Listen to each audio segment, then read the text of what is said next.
Motivating factors. Whenever we make attempts to interact with other people and try to build connections that are meaningful, that are full of fulfillment, and are all around enjoyable and bring about a greater sense of understanding of the world around us. When we're trying to learn this stuff, it's important to understand what is the motivating factor that is driving us to pursue this action in the first place.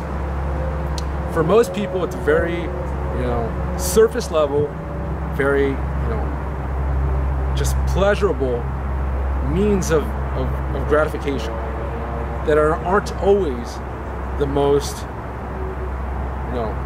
that aren't always the best in terms of, long-term strategy, or that are really filled with good intention.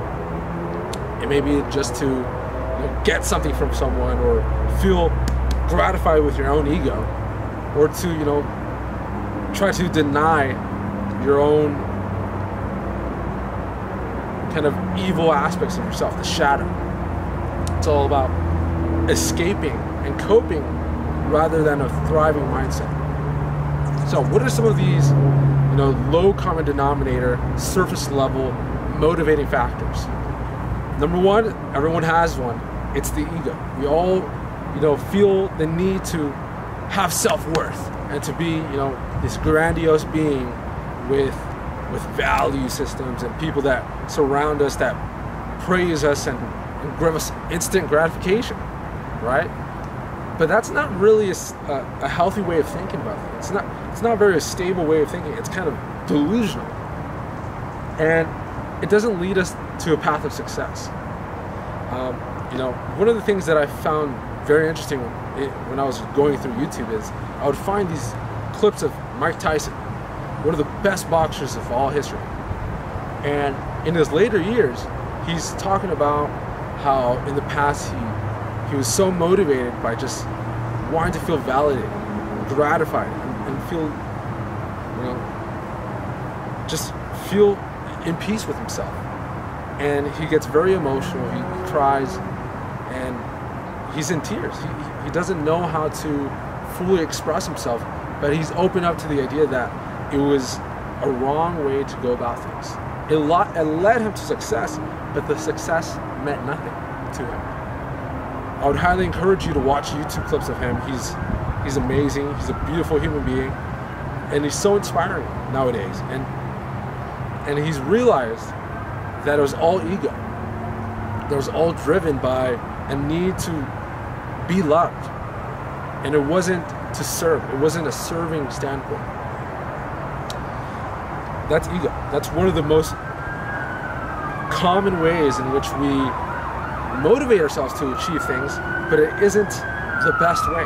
It isn't always going to fulfill us. It's going to leave us still hungry and never satisfied. The second way is to get something, get some sort of pleasure, whether it be immediate. One way is using drugs, seeking validation, using people so that you can just get that little high, that mental high of, I got that person to sleep with me, or I got the sale, and I fucked over other people, but at least I got it, right?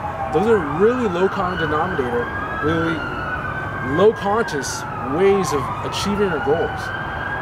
And they don't at all contribute to a greater society, a greater well-being of life itself. And it's not motivated by things that are, a win-win, that have a positive influence to other people. And you're never going to feel satisfied. That's the truth of it. So, what are some of the ways we can motivate ourselves that can drive us to achieve the things we want, whether it be building connections in our life, building a business, feeling enjoyment within ourselves, being fulfilled and have meaning in our lives? What are some of those things some of those ideas and beliefs and emotions that we can experience in order to bring about a more holistic, a more oneness with the life that we live?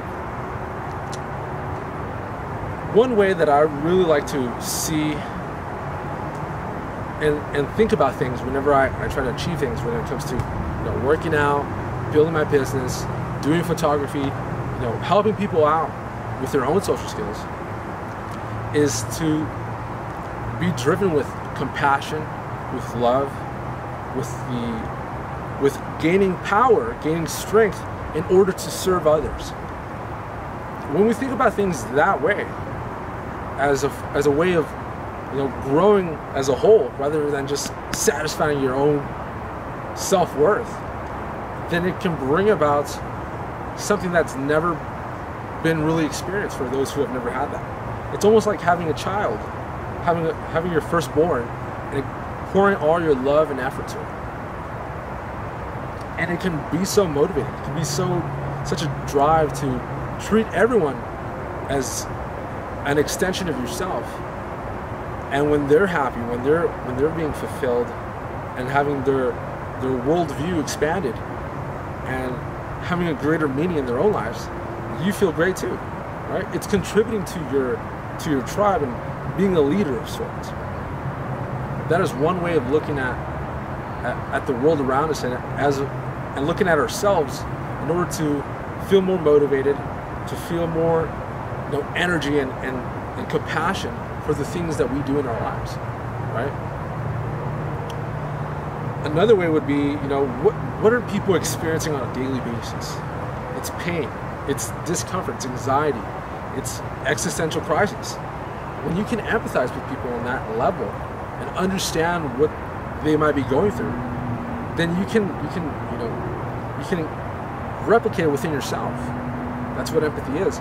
You can replicate those emotions, those ideas within yourself, and relate on a level that's so unbelievable that you're gonna try to serve them, try to bring them up so that they can experience life on a greater level, right? So if we look at the low level, low conscious, lowest common denominator motivating factors in our lives, they're all kind of selfish.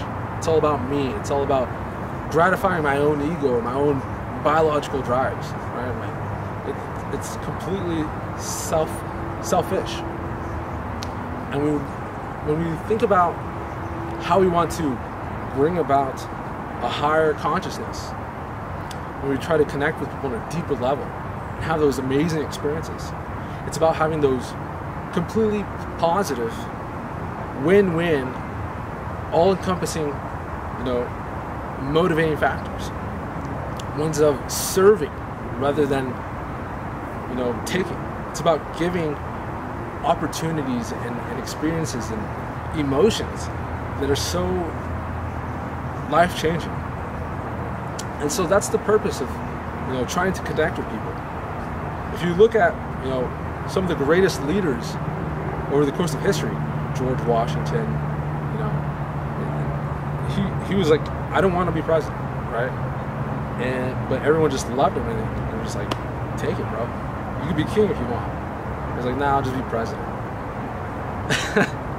But if you look at some of the most compassionate leaders, Martin Luther King, Mahatma Gandhi, Nelson Mandela, they were all coming from a place of compassion, a place of understanding the struggles of everyday man and trying to bring about a greater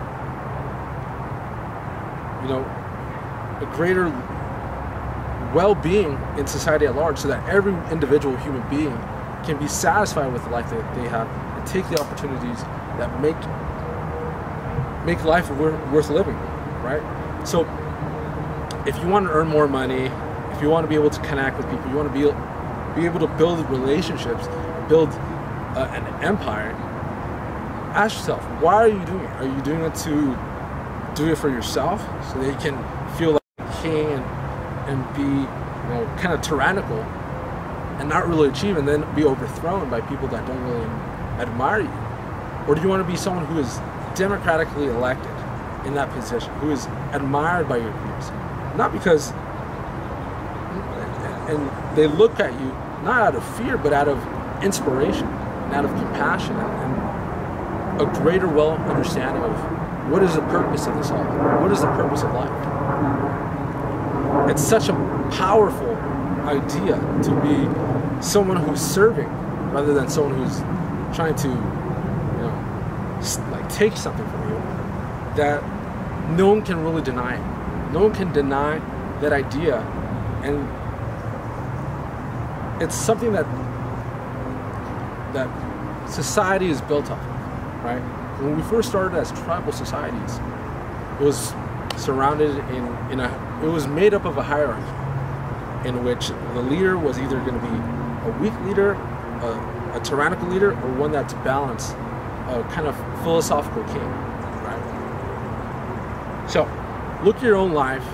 Ask yourself, what is motivating me to pursue the things that I want?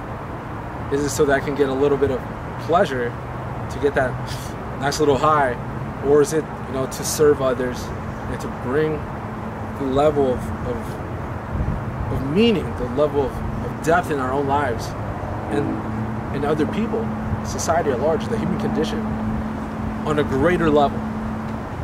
Ask yourself those questions and evaluate what might come up. And if you have difficulty understanding these concepts, send me a message. I'll be more than happy to help you out. And let's get it done. And as always, take action.